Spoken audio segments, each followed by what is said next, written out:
the point that I'm making is that it's regardless of the distance, whether it's hand-to-hand combat or like killing someone with, from in World War I, where you're literally in the trenches with your enemy, or now getting as far away as drone strikes from another continent Mm-hmm. entirely. Mm-hmm. There's still a life that's being taken away. And I think that there's a certain aspect of humanity that gets lost. I think when we are operating from such a distance, and in some ways, I think that the PTSD, or the emotional impact, I should say, like, because not ascribing any kind of technical psychological terms to it. Right. I'm not a therapist. I can't diagnose anyone. I am. But No, go ahead. but Go ahead.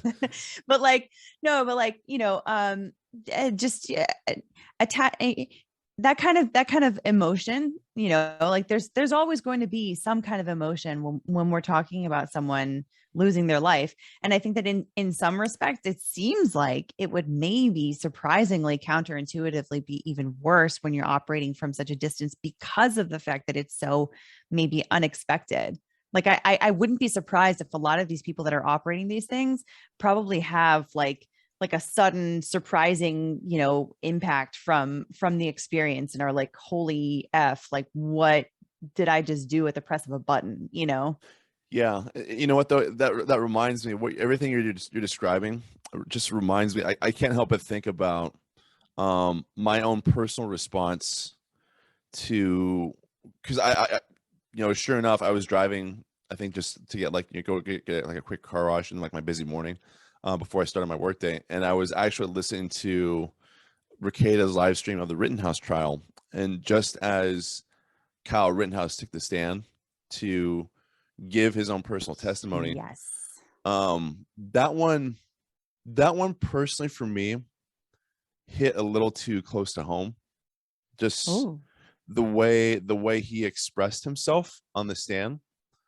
I actually got kind of emotional when I was, watching him, like rethink of those moments. I think what was really horrible for me personally was the fact that some people wanted to take pot shots at him for what he was describing, because it's just to me, I just get really, really hot and bothered by stuff like that, where it's just, he's obviously they can't, they're so in their tribal mind, they're so like locked into their position, they got their deals, their deals dug in. I'm like, I'm being serious, I'm screwing up my words. But they have their heels dug into their position, and they can't say, okay, there's a very good possibility I could be wrong about Kyle, or whatever it is, whatever aspect of the trial that I've been watching, whatever piece of information that I've been holding on to, that even though whatever research I've done to confirm, hey, this actually happened, that they fail to realize that it's still a human being up there on the stand, Yeah. regardless of what you think about them.